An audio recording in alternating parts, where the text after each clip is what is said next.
Pues buenas tardes y bienvenidos al Museo Arqueológico Nacional y a este ciclo de conferencias sobre arqueología española en el exterior. Esta tarde agradecemos la presencia del doctor Agustín Azcárate, catedrático de Arqueología en la Universidad del País Vasco, que cuenta con una dilatada carrera profesional como arqueólogo y como docente universitario, fundamentalmente en materias de arquitectura y arqueología de épocas tardoantigua, medieval cristiana y moderna poscolonial.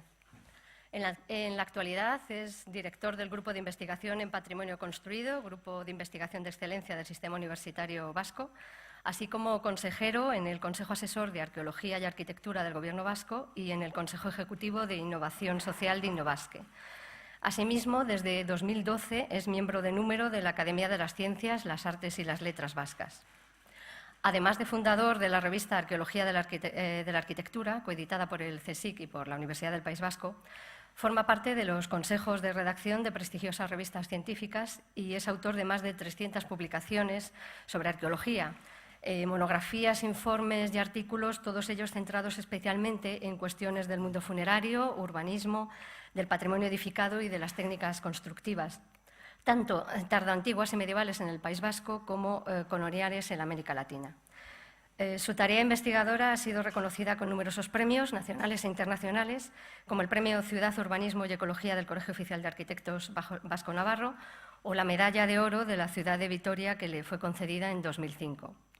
Ha dirigido más de 200 proyectos de investigación e I+D, tanto en el País Vasco como en el extranjero, destacando la importante labor realizada en la restauración de la Catedral de Santa María de Vitoria y los estudios histórico-arqueológicos sobre el casco histórico de la ciudad de Vitoria, así como las campañas arqueológicas sobre el poblamiento vasco del siglo XVI en la región canadiense del Labrador y los primeros asentamientos españoles en el entorno del Río de la Plata. Precisamente, el resultado de varios de estos proyectos llevados a cabo entre 2006 y 2016 en ese ámbito geográfico y auspiciados y financiados por la Subdirección General del Instituto del Patrimonio Cultural de España, la Universidad del País Vasco, el Ministerio de Innovación y Cultura del Gobierno de Santa Fe y el Consejo Federal de Inversiones de Argentina, pues han dado lugar a una interesante excavación, que es la que hoy se presenta en esta conferencia, titulada Enmiendas arqueológicas al discurso colonial, el trágico episodio del fuerte de Santi Espíritus, Puerto Gaboto, Argentina, 1527-1529. Es un excepcional yacimiento que ha permitido analizar desde el punto de vista arqueológico la dinámica social entre el hábitat prehispánico y este nuevo y efímero asentamiento colonial de Santi Espíritu. Ya cedo la palabra al profesor. Muchas gracias por la presentación. Buenas tardes a todos. Gracias por venir.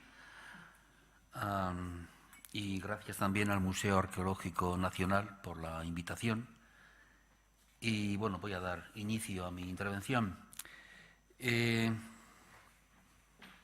Aunque el título se refiere, bueno, es un título un poco...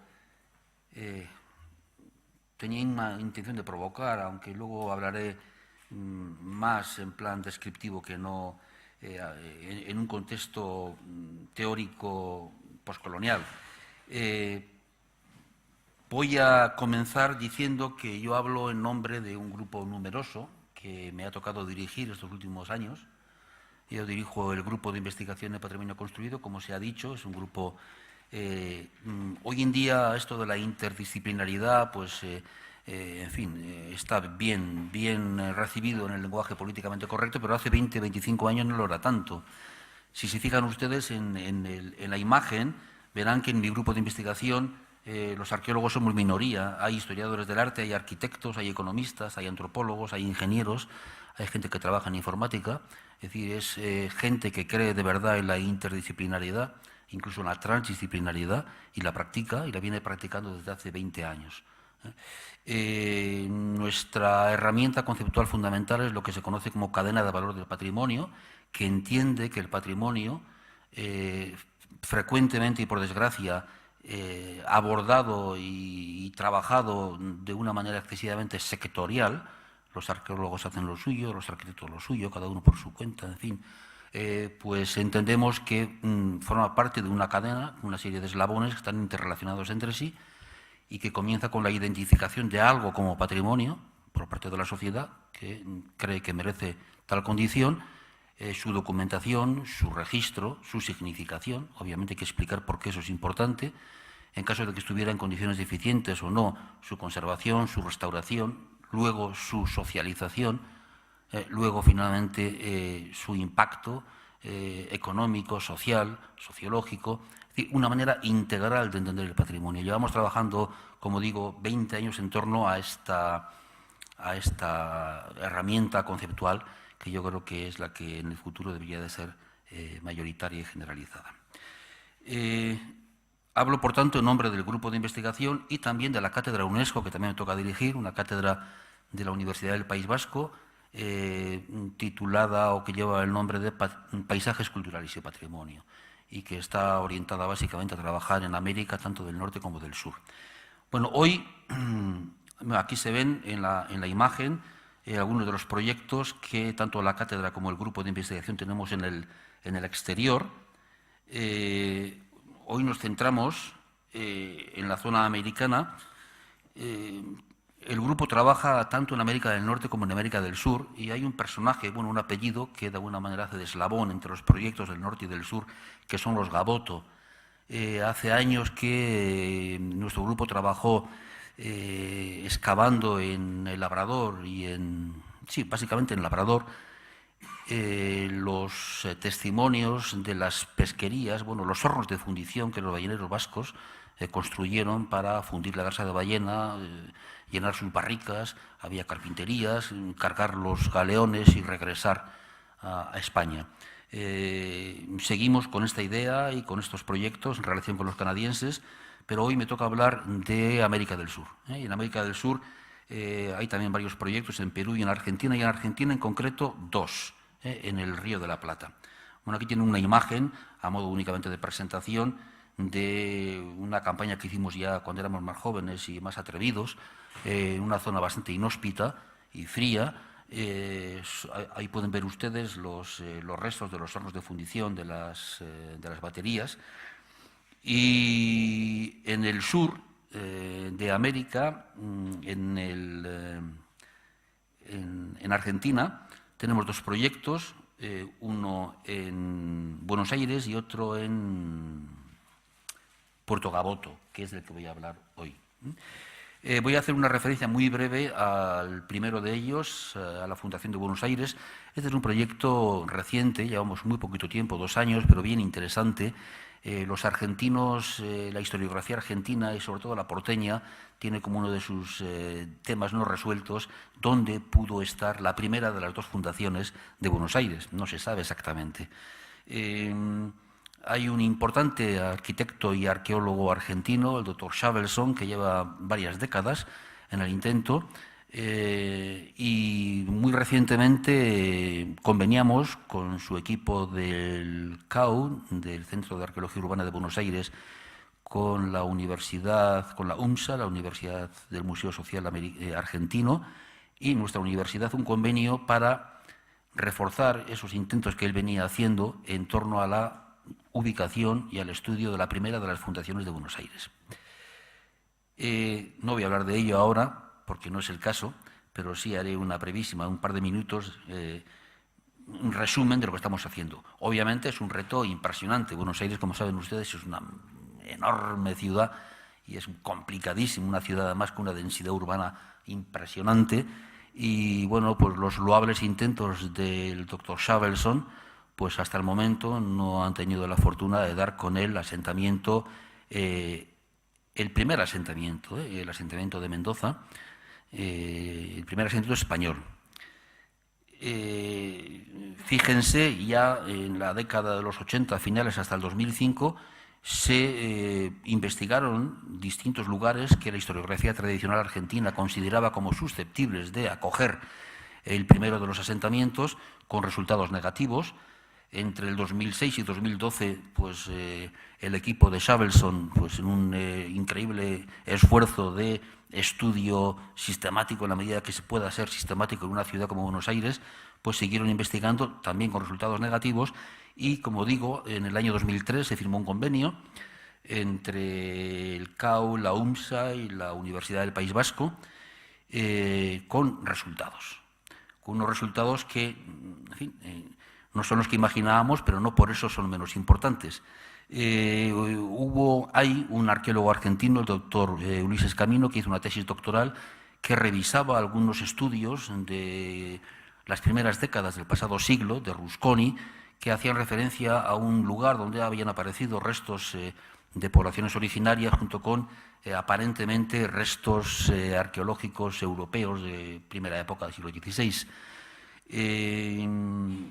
Ese lugar está donde actualmente está ubicado el Autódromo de Buenos Aires, junto con un parque, y allí llevamos 3 años trabajando, haciendo prospecciones, una zona de catas, con la fortuna de haber detectado el primer asentamiento, no el español, pero sí el primer asentamiento originario que se conoce bajo la ciudad de Buenos Aires, cosa que nos parecía muy importante porque una ciudad tan americana pero simultáneamente tan europea como Buenos Aires, pues quizá invisibilizó sus orígenes, digamos, no europeos, y esta es una forma de completar, digamos, el pasado de cualquier lugar, ¿no?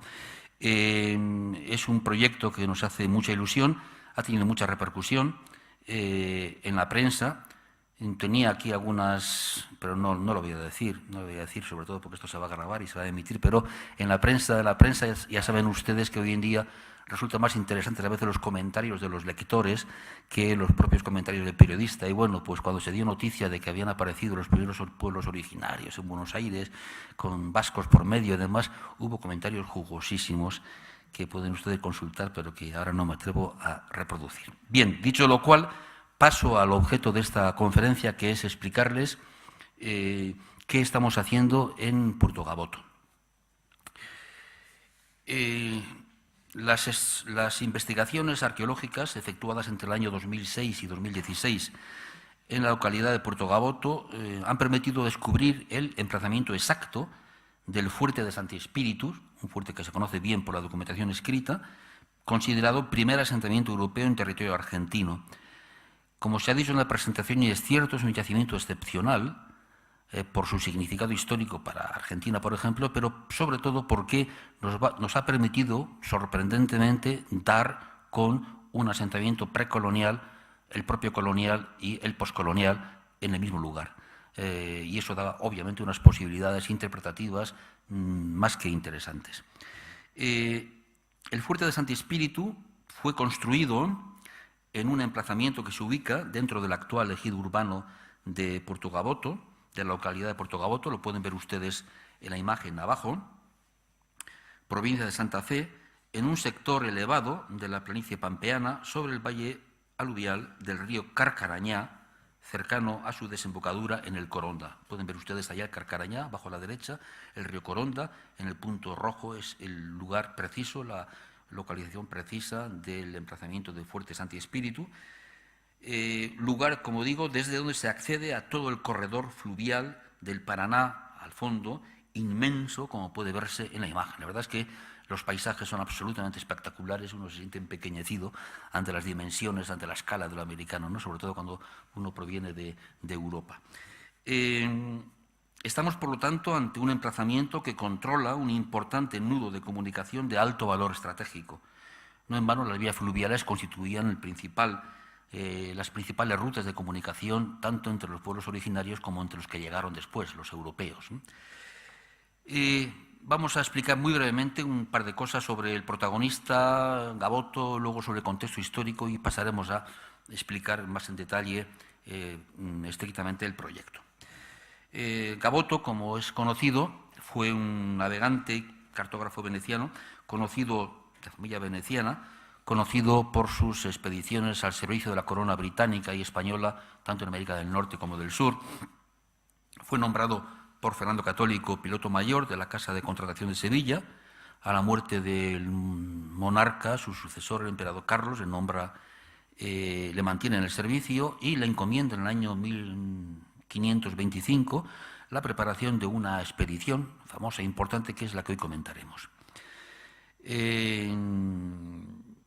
Sale, como veremos, en el año 1526, regresa en el 1530 después de 4 años de azarosa travesía, y a su vuelta a España solicitó permiso para colonizar la región que había explorado. No solo obtuvo una negativa por respuesta, sino que fue arrestado, veremos luego por qué, acusado de mala administración y desterrado a África. Fue perdonado por el emperador unos años más tarde, en 1533, restituido en su cargo. Posteriormente se estableció en Inglaterra al servicio de la corona británica. El rey Eduardo VI le concede una pensión vitalicia, le nombra gran práctico de Inglaterra, en fin, personaje importante, un navegante importante de la época. Hasta aquí la breve descripción o la breve referencia al mismo. Vayamos también de manera breve con el contexto histórico. Tras la firma del Tratado de Tordesillas, una de las obsesiones de la monarquía hispánica, como es conocido, fue la apertura de una vía directa a las Islas Molucas, que no entrara en conflicto con los intereses portugueses y que posibilitara su posterior colonización. Una vez que Vasco Núñez de Balboa había descubierto el Océano Pacífico, siempre se pensó en alcanzarlo, este nuevo inmenso océano, mediante algún paso por el nuevo continente. Este había sido precisamente uno de los objetivos de un viaje previo al de Gaboto, en este caso capitaneado por Juan Díaz de Solís. El objetivo se vio frustrado por la muerte de Solís en el Río de la Plata, pero esta expedición dejó numerosos náufragos en las tierras rioplatenses, abandonadas a su suerte, y sembró de alguna manera la semilla que iba a alimentar la fantasía de futuros navegantes y también la de Sebastián Gaboto, como veremos, en torno a una Sierra de la Plata, un Rey Blanco y unas inmensas riquezas que alentaron la imaginación, como veremos, de los viajes que le sucedieron. Como decía, el 3 de abril del año 1526, Sebastián Gaboto parte de Sanlúcar de Barrameda, con destino a las Molucas, con una flota de 4 naves y 250 hombres. Una vez llegado a Canarias, parece que se negó a dar a sus capitanes la ruta que pensaba seguir y en vez de enfilar hacia el estrecho, pues dirigió sus naves hacia Brasil, de lo que algunos investigadores deducen que quizá ya tenía intención de cambiar de ruta antes de partir de España, seducido, como digo, por las riquezas de las que hablaban, pues tanto luego le contarán los náufragos que quedaron en las tierras americanas como los que regresaron con Solís en torno a unas inmensas riquezas en torno al Río de la Plata o en sus inmediaciones. Efectivamente, en Brasil, Gaboto busca y los encuentra, los náufragos de la expedición de Solís, y escucha historias sobre la Sierra de la Plata, el imperio del Rey Blanco, el lago donde duerme el sol, referencias posiblemente al Cerro Potosí, al imperio Inca, al lago Titicaca.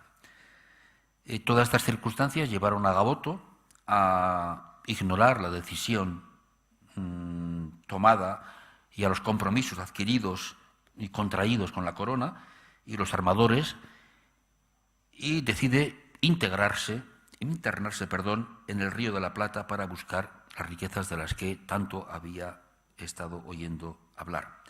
La historia de Gaboto, por lo tanto, puede ser la historia nacida de una desobediencia.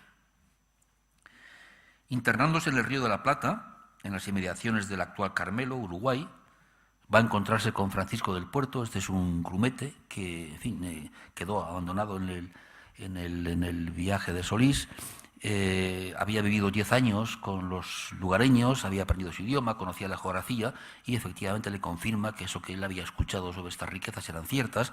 Gaboto le incorpora a la expedición, Francisco del Puerto, y funda, voy muy rápido obviamente, porque esta es una peripecia digna de una buena película. Él fundó varios fuertes en San Lázaro y San Salvador, en el actual Uruguay, y en junio, dicen aproximadamente, de ese mismo año, 1527, va a construir el fuerte de Santi Espíritus sobre la margen izquierda del Carcarañá, en su confluencia con el río Coronda, tal y como hemos visto en la imagen anterior. En diciembre, Gaboto, al mando de 2 naves, va a continuar la exploración del Paraná aguas arriba, en busca de una supuesta Tierra de la Plata, hasta que tropieza con los saltos de Yacyretá a Pipé, que ven ustedes en las imágenes, realmente impresionantes, saltos que interrumpían la navegabilidad del río Paraná en la región fronteriza entre los territorios de la actual República de Paraguay y la provincia de Argentina de Corrientes, lo que le obliga, como digo, a retroceder. Hoy en día, la verdad es que yo no lo sabía, hoy en día estas maravillosas cataratas y saltos están sepultados por este inmenso lago artificial de 1.600 kilómetros cuadrados de Yacyretá. Mientras ocurrían estas cosas y Gaboto estaba retornando, llega al Río de la Plata una nueva expedición española al mando de Diego García de Moguer, con la provisión del rey para actuar en esas tierras. Cuando Diego García de Moguer llega y se entera de las andanzas de Gaboto, monta en cólera, acude al fuerte Santi Espíritus. Allí no estaba Gaboto, Gaboto estaba, como acabamos de decir, pues volviendo de su periplo por el Paraná. Se encuentran, imagínense la escena, Díaz García de Moguer le reprocha que está actuando sin la autorización del rey, Gaboto insiste en que él tiene derecho porque es el descubridor del Paraná, sin fuerzas probablemente para imponerse y convencerse mutuamente, deciden colaborar y trabajar en común. Se encontraban estos preparativos en San Salvador cuando vieron llegar a Caro y Alonso de Santa Cruz, capitanes, con unos 50 hombres en unas condiciones lamentables, contando que los indios habían asaltado el fuerte Santi Espíritu y matado a 30 de sus defensores. García de Moguer renuncia a la expedición, regresa a España. Gaboto queda unos meses más, está de vuelta en 1530 y es, como he dicho, arrestado y procesado. Bien, conocidos los protagonistas y su contexto histórico, voy a pasar a explicar muy brevemente el proyecto. Pese a la importancia histórica del fuerte de Santi Espíritu, tanto por su significado en el pasado como por su proyección en el presente, su localización, la localización de sus restos, ha sido durante largo tiempo objeto de debate tanto por especialistas como por los propios lugareños, siendo varios los puntos propuestos para su supuesta ubicación. En el año 2006, impulsado por el Ministerio de Innovación y Cultura de la provincia de Santa Fe y financiado por el Consejo Federal de Inversiones, un equipo de arqueólogos argentinos planificó y comenzó a desarrollar el proyecto de localización del fuerte Santi Espíritu. Es lo que ellos llaman la primera etapa del proyecto, ejecutada íntegramente por el equipo argentino, años 2006-2007. La búsqueda se desarrolló en un área extensa, en la zona en la que el río Carcarañá, como hemos dicho, vierte sus aguas sobre el Coronda. Gracias a las prospecciones arqueológicas sistemáticas y a los sondeos exploratorios, pudieron identificar a ambos márgenes del río Carcarañá distintos testimonios materiales, tanto de origen europeo como pertenecientes a culturas originarias. Finalizada esta etapa, o finalizando esta etapa, en el 2007, en el sector sudoriental de la localidad de Puerto Gaboto, en un terreno de propiedad privada, en un lugar conocido con el nombre de Eucaliptus, que pueden ver ustedes en la imagen, recuperaron una alta concentración de materiales de origen europeo asociados a también materiales arqueológicos de manufactura indígena. Todo apuntaba a la posibilidad de que el lugar albergara el fuerte Santi Espíritus. La hipótesis, sin embargo, debía de ser verificada y con ese fin se dio inicio a una segunda etapa en la que el análisis extensivo, la prospección, es sustituido por un análisis intensivo en el lugar denominado por los lugareños como Eucaliptus, con objeto de orientar el estudio del sitio, arqueológico del sitio. Realizaron de forma previa sondeos exploratorios, prospecciones geofísicas, con resultados muy sugerentes, con trazas rectilíneas, rectangulares, semicirculares, que estaban apuntando de manera esperanzadora la posibilidad de que hubiera bajo tierra restos que merecieran la pena excavar. Siguiendo la tradición argentina de arqueología de campo, se iniciaron en esta segunda etapa, entre 2008 y 2010, las primeras excavaciones de pequeñas dimensiones con cuadrículas de metro por metro y rebajando la tierra por tallas artificiales, lo que llaman ellos por decapage. Entre los materiales europeos recuperados destacan más de 700 cuentas de vidrio, siendo las más frecuentes aquellas denominadas Chevron o Nuevo Cádiz, aunque también se recuperaron, entre otras, cuentas tubulares o circulares, abundante material cerámico, así como dados confeccionados en hueso, diversos instrumentos de metal, clavos, cascabeles, pesas, un fragmento de villa, etc. Parecía que el emplazamiento de Eucaliptus efectivamente respondía al lugar en el que Sebastián Gaboto fundara el fuerte de Santi Espíritu. Con el estudio de los materiales recuperados en el trabajo de laboratorio se caracterizaron todos los artefactos de manufactura tanto indígena como europea, pero el carácter reducido del área intervenida, recuerden que decíamos que excavaban pues, metro por metro, en pequeñas catas, en pequeños sondeos, y las limitaciones del sistema de excavación por decapage, por tallas artificiales, no permitían obtener resultados tan concluyentes como la nueva etapa de valoración y definición requerían. Era necesario implementar una nueva metodología adecuada para estudiar aquel sitio histórico a gran escala. Fue en ese preciso momento cuando, de manera bastante casual, la verdad, por una invitación que un importante antropólogo argentino, Gustavo Politi, nos hizo a visitar el lugar, que fue la manera como conocimos tanto el lugar como a los arqueólogos argentinos que lo estaban excavando, a los que, aunque lo haga al final de la intervención, también ahora quiero agradecer la generosidad que tuvieron, aceptándonos. Nosotros éramos gente de fuera, ellos llevaban trabajando varios años, en Gabriel Coco, a Fabián Letieri, a Guillermo Firtegoto. Insisto, la generosidad que mostraron al dejarnos entrar en su casa a trabajar con ellos. La primera acción conjunta fue la celebración en noviembre de 2010 de un seminario en el que se planificó una nueva estrategia de gestión del yacimiento articulada en torno a 3 ejes principales. La transferencia de conocimiento en el orden metodológico, primero de los ejes, la construcción de un discurso histórico más igualitario, menos colonialista, y tercero, la gestión integral del lugar y su entorno como instrumento de socialización y mecanismo de desarrollo local. Vamos a explicar brevemente cada uno de estos 3 ejes. La transferencia de conocimiento en el orden metodológico. Este es probablemente el principal orgullo nuestro en este proyecto, al menos el mío, aunque no fue fácil.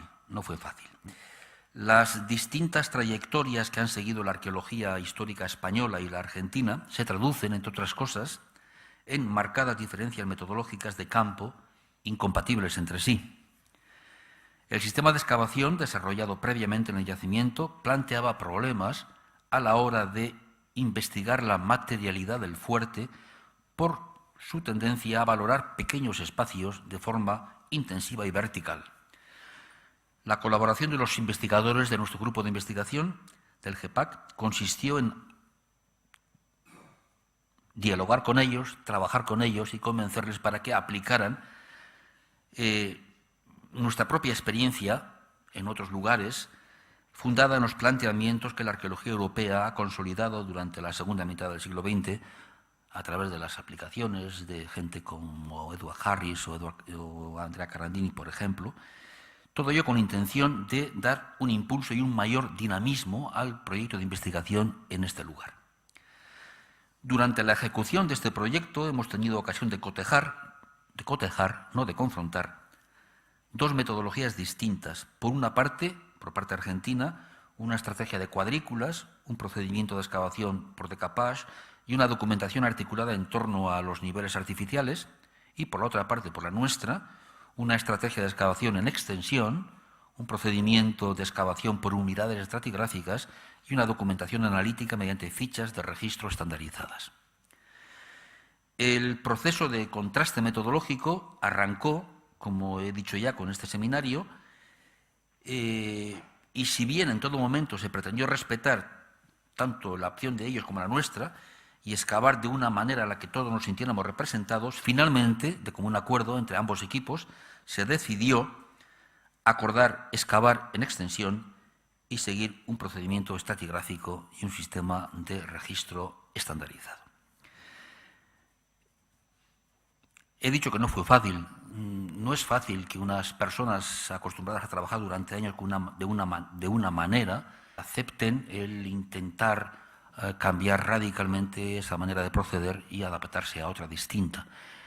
Por eso quiero insistir tanto en la generosidad que mostraron como en la apertura de mira que tuvieron a la hora de darse cuenta de que podía intentarse un cambio metodológico y aplicarlo en su yacimiento.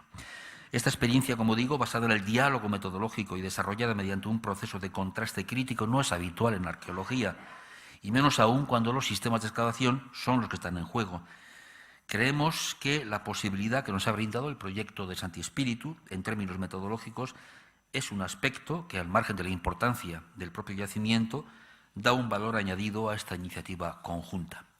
Voy a explicar brevemente las imágenes, 3 o 4 imágenes a este respecto.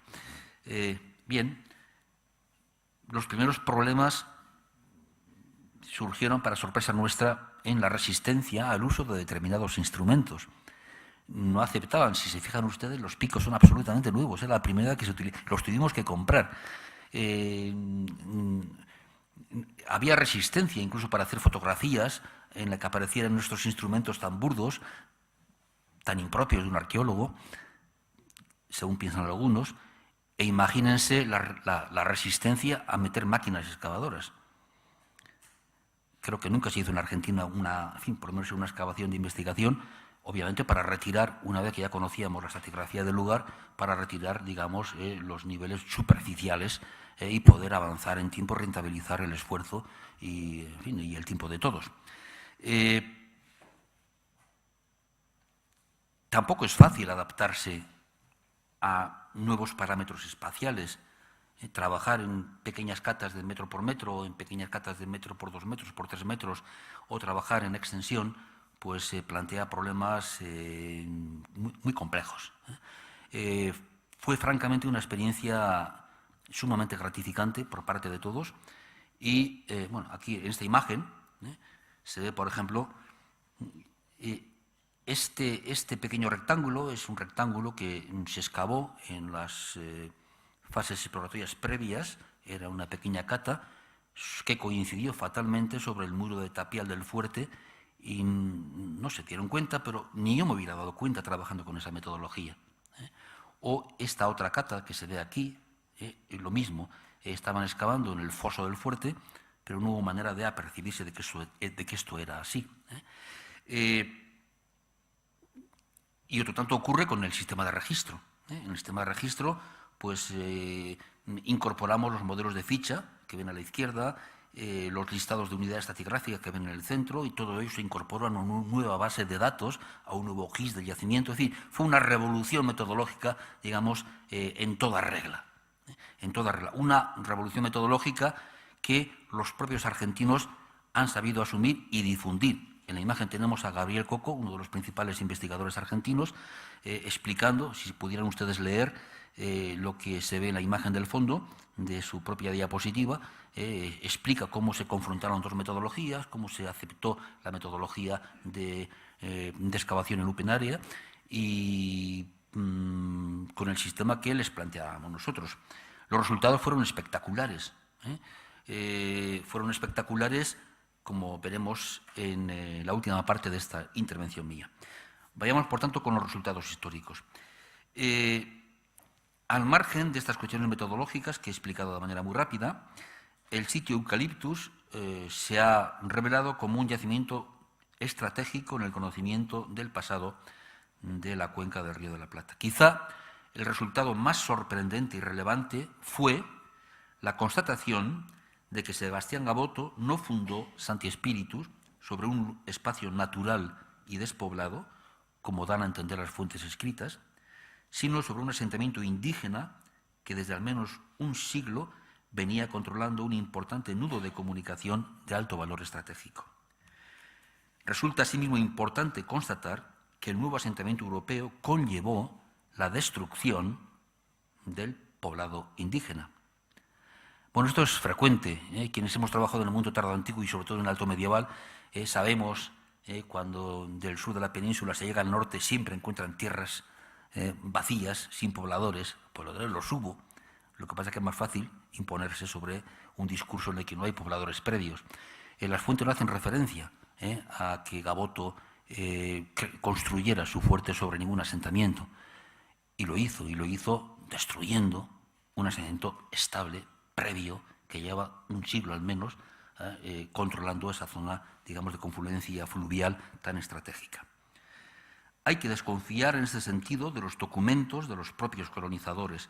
Resulta difícil de creer, por ejemplo, el testimonio recogido en la Provenza de Sebastián Gaboto, cuando señala que una vez construido el nuevo asentamiento español, y tienen ustedes el texto en su literalidad, la imagen, estuvimos, dice Gaboto en él, más de 6 meses en paz y amor con los indios comarcanos. En los casi 500 metros cuadrados excavados entre 2011 y 2016 se han documentado más de 400 agujeros de poste pertenecientes de forma mayoritaria a las cabañas de madera, de materiales perecederos, cabaña barro, paja, que conformaban el asentamiento anterior a la llegada de Gaboto. Contamos con una datación de carbono 14 efectuada sobre muestras procedentes de la amortización de uno de los agujeros de poste y ofrece a 2 sigmas, es decir, con una certeza del 95%, una horquilla cronológica circunscrita entre 1405 y 1455 de nuestra era. Quiere esto decir, como he repetido ya, que el lugar sobre el que Sebastián Gaboto construyó el fuerte Santi Espíritu era un asentamiento indígena desde aproximadamente 100 años antes. El asiento europeo conllevó, por lo tanto, la destrucción de este poblado. Esta destrucción tuvo que generar más de un conflicto no explicado en la documentación escrita. Probablemente fue uno de los detonantes, y no el detonante final, que explica el trágico suceso de 1529. Gracias a la intervención arqueológica efectuada, comenzamos a comprender cómo se estructuraba aquella fortaleza de Gaboto.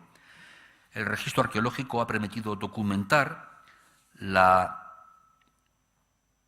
zanja practicada por la construcción del muro de tapia de la Casa Fuerte, los rellenos de colmatación de la misma, el muro de tapial y un foso de protección con rellenos pertenecientes al momento de ocupación europea. Abajo en la imagen pueden ver ustedes una sección de los 2 muros de tapial en color marrón, lo ven ustedes, de 1,20 de anchura más o menos, una altura en lo que se conserva de poco más de medio metro. El interior, un espacio rectangular, no conocemos los lados menores todavía, de unos 10 metros de anchura y un foso de diferentes dimensiones, pero aproximadamente de 2,50 metros en su fondo y 4 metros o más en la parte superior. Después de 31 meses de estancia en la zona, el asentamiento de Santi Espíritu, como he dicho, fue atacado y destruido por parte de las comunidades originarias en 1529. Por desgracia, en el estado en que se encuentra la investigación arqueológica, no tenemos tan claro cómo se produjo la destrucción del asentamiento, ya que en los casi 500 metros que hemos excavado cuadrados, así como en los sondeos de delimitación y de exploratorios previos que se hicieron en los alrededores, no se ha encontrado ningún testimonio de destrucción alguna. Otra paradoja entre lo que dice la documentación escrita y lo que la arqueología está demostrando. No hay, de momento, restos de incendio, resto alguno de destrucción. Destruido el fuerte, el área fue ocupada nuevamente por las sociedades locales, aunque todo hace indicar que de manera muy esporádica. Prueba de ello es la presencia de un enterramiento primario en las zonas de relleno de amortización del asentamiento y algunos otros restos de menor importancia. Bien, para terminar, me toca explicar también de manera breve el tercero de los ejes sobre que se articula este proyecto. Decíamos que el primero era la transferencia de conocimiento, el segundo era el conocimiento histórico propiamente, y el tercero la gestión de un proyecto que ha de tener una voluntad de socialización y una voluntad de compromiso con los lugareños. A mí una de las cosas que más me llamó la atención fue que ese entorno tan paisajísticamente tan impresionante, sin embargo, era un entorno socioeconómicamente deprimido. Y una investigación arqueológica no puede permanecer ajena a su entorno. Los investigadores no podemos ser universitarios que pensamos en nuestro paper para el Congreso X, sino que tenemos la obligación de comprometernos con la gente del lugar, la gente que vive en ese lugar. Por tanto, la gestión integral del lugar y de su entorno fue desde el principio, desde el año 2010, una de las líneas fundamentales del proyecto, con el apoyo, la complicidad del Gobierno socialista de Santa Fe, de la provincia de Santa Fe, que se implicó en todo lo que pueden económicamente con este proyecto. Como he dicho al comienzo de mi intervención, el primer seminario que hicimos en el año 2010, aquel en el que discutíamos sobre los métodos de excavación, sobre la bidimensionalidad del patrimonio, que no es únicamente memoria, sino que es también simultáneamente recurso, sobre la necesidad de que los investigadores no pensemos tanto en nuestros papers como cuanto en nuestros papers y en lo que podemos coadyuvar para el desarrollo local, sobre todo en zonas económicamente deprimidas como esta. Aquel seminario, digo, tuvo un efecto multiplicador.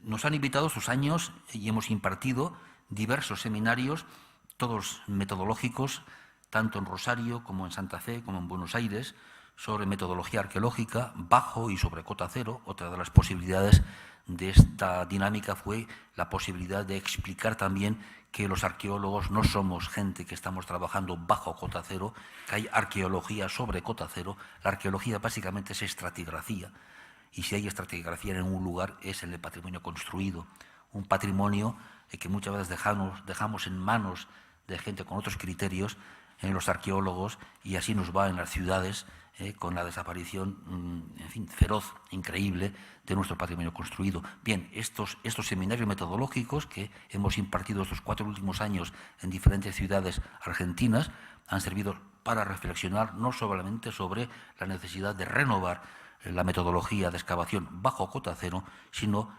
cómo implicarnos también los arqueólogos en el conocimiento, conservación, protección de lo que existe sobre cota cero en las ciudades, en el patrimonio construido. Obviamente ha habido, en el ámbito de la difusión, se ha acudido a cuantos congresos y a cuantos lugares había para explicar este proyecto. Se han hecho exposiciones tanto en España, hay una de las imágenes de la Universidad del País Vasco, como en Argentina, en el Museo de Rosario, en las imágenes, titulada la exposición de Rosario como Historia de una desobediencia, significativamente. Pero quizá lo más gratificante para nosotros, yo creo que para todo el mundo, ha sido la implicación de las comunidades locales, la complicidad, diríamos, de la comunidad local. Y no era fácil, no fue fácil. Los lugareños ya sabían dónde estaba el fuerte de Santi Espíritu, incluso lo habían reconstruido. No necesitaban que fueran allí nadie a explicarles dónde estuvo el lugar. Cuando los arqueólogos argentinos llegaron al lugar, en fin, y empezaron a trabajar en el 2006, pues hubo sus más y sus menos, porque, como digo, ya hay una reconstrucción del lugar y, bueno, pues hubo que trabajar con las comunidades locales. Yo creo que se hizo muy bien y se ha hecho muy bien por parte de los arqueólogos y antropólogos argentinos, y sobre todo con el compromiso del Gobierno de Santa Fe para implicarse económicamente en el lugar. He traído un par de muestras de esta complicidad y de este compromiso del proyecto con las comunidades locales y la respuesta de las propias comunidades.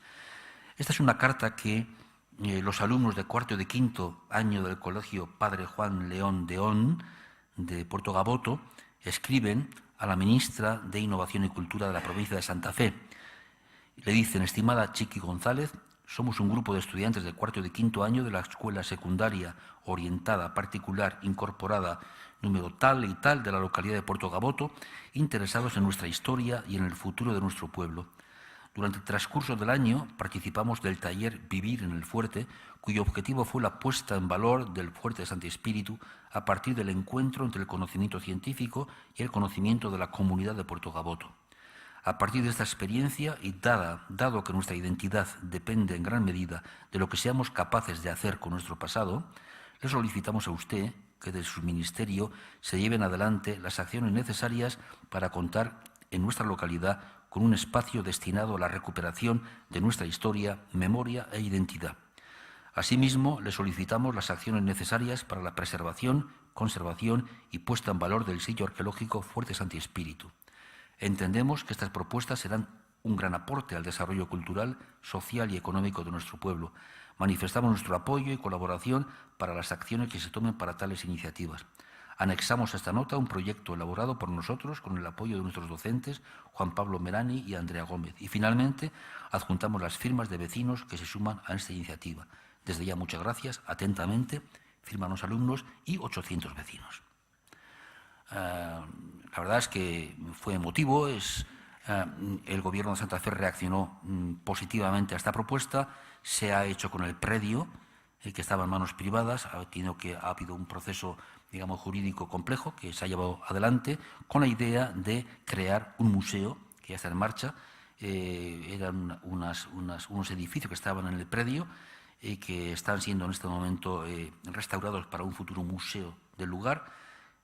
Fue también significativo ver que los trabajadores del lugar aprovecharon en la restauración para dejar la bandera indígena andina.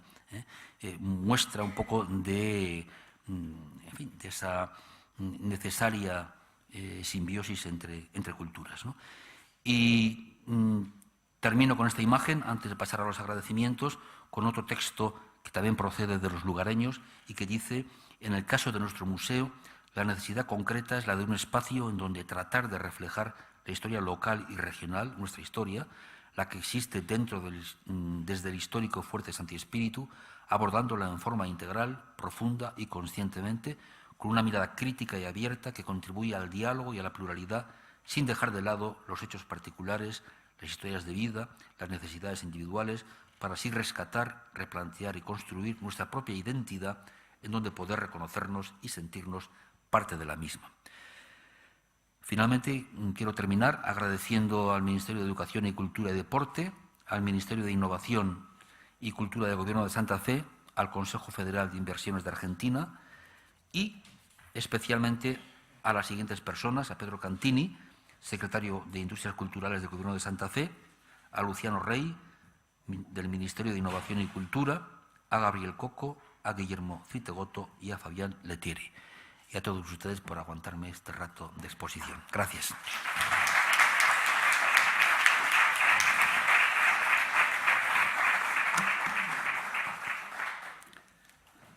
Pues muchísimas gracias por esta interesantísima conferencia sobre este yacimiento excepcional. Y yo desde aquí suelo decir la gran envidia de esa carta, que ojalá de los alumnos de secundaria en otros ámbitos y en otros yacimientos de la península se escribieran en ese sentido. Bueno, pasamos ahora al turno de preguntas.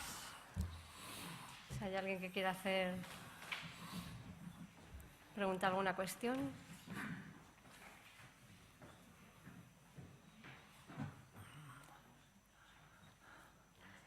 Yo quiero preguntar sobre las cuentas Chevron, porque soy de numismática. Me gustaría saber si se ha encontrado algún sentido, se llevaba con ánimo dinerario, ¿no? O sea, para realizar intercambios con las comunidades indígenas. Esas son las hipótesis que se Las manejan. hipótesis, ¿no? Sí, efectivamente. Además aparecen en gran cantidad. Por sorpresa, sí. He visto que sí, que se usaba como imagen sí, de un seminario, de un curso, o sea que... Efectivamente. Bueno, el proceso de estudio, digamos, de los materiales está todavía en curso. Y la idea nuestra es, antes lo hablaba con Concha, los proyectos han de tener un comienzo y un final. Tienen que ser ciclos, no pueden ser eternos. Entonces, la idea nuestra es probablemente terminar este primer ciclo de Puerto Gaboto pues en 1 año o 2 más de trabajo y obviamente comprometernos, y ya estamos en ello para el 17 y para el 18, a sendas publicaciones, tanto científicas que ya las hay, papers, como sobre todo divulgativas en torno a este proyecto que lleva pues casi 10 años en curso.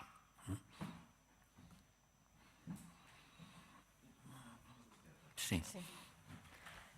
Creo que necesita como se está grabando, para el micrófono, para que quede grabada el audio, que si no, no sé. Lo primero, felicitarte, me ha interesado muchísimo lo que has contado. Y una pregunta que a lo mejor es verdad que lo has explicado entre líneas y no lo he entendido bien. Me refiero a la entidad de los vestigios, ¿no? El tema de las fortificaciones coloniales, entre comillas, bueno, me interesa mucho personalmente. Llevamos años trabajando en Canarias, en la costa de Marruecos, sobre torres de que te conquista o torres factoría. Y bueno, pues eso, me interesaría mucho si hay algún indicio, ¿no?, de esta arquitectura defensiva más allá de la tapia, del foso, en el interior del recinto, ¿no? No, de momento lo que se ha exhumado en las excavaciones son los dos lados laterales mayores del muro de tapia, el tapial, la zanja de fundación, la zanja que se construyó para levantar el muro, y al exterior el foso. La documentación, curiosamente, bastante prolija, bastante explícita a la hora de describir el fuerte con dos baluartes en sus lados menores, e incluso da dimensiones, pero nada de lo que aparece en la documentación de momento puede ser corroborado por las excavaciones, ¿no? Lo que hasta el momento podemos decir es que es una casa fuerte, es una casa. Bueno, de hecho, en la documentación aparece de varias maneras, aparece casa, casa fuerte, torre, fortaleza, fuerte, siempre refiriéndose obviamente al mismo elemento material.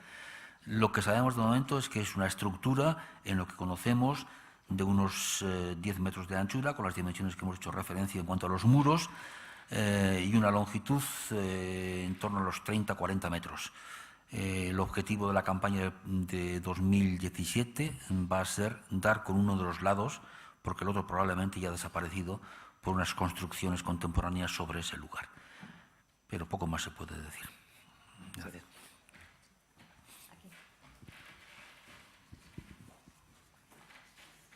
Yo quería que incidieras un poquito más en el aspecto de imbricación con la comunidad, es decir, cómo se fue consiguiendo esa parte de otros proyectos que, bueno, yo por lo menos mi experiencia en Ecuador, siempre hay un proceso de negociación con la comunidad, de acercamiento para ir, digamos, que se entiende que un poco participen del proyecto. Y a mí me gustaría, porque es una de las características fundamentales de todos aquellos que hemos trabajado de alguna manera en Latinoamérica, que expliques un poco cómo se produjo en tu caso esa imbricación de la comunidad.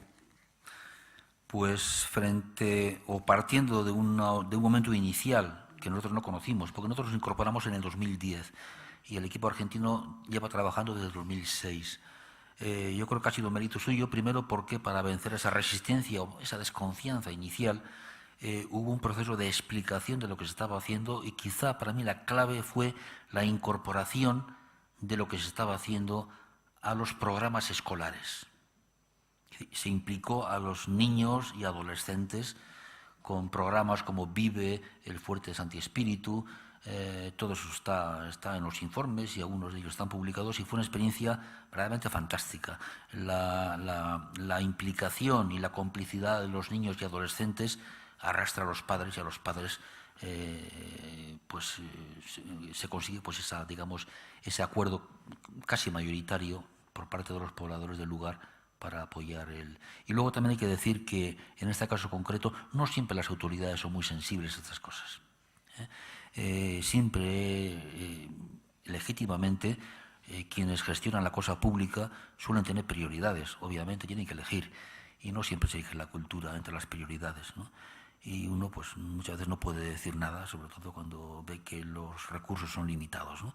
En este caso concreto, a mí me sorprendió que el gobierno de Santa Fe se implicara tan decididamente en un proceso muy complejo, porque, como he dicho, había que proceder a expropiaciones, había que explicar a la gente qué se quería hacer, y se ha hecho con mucho tacto y yo creo que de manera muy exitosa. En esa imagen que habéis visto del predio, ya en manos del gobierno, de un pequeño museo que se está preparando en este momento.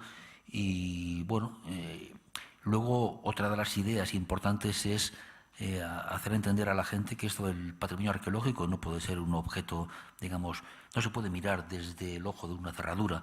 Los proyectos han de ser tratados como proyectos más integrales, como paisajes culturales. Es decir, Santi Espíritu ha de entenderse en un entorno natural de una riqueza extraordinaria, en un parque natural lleno de posibilidades de todo tipo y tratar de articular, salir de nuestra burbuja muchas veces arqueológica y tratar de plantear, proyectar y ejecutar proyectos, digamos, con esa mirada integral, ¿no? En torno a este concepto tan importante y tan de moda hoy en día de los paisajes culturales.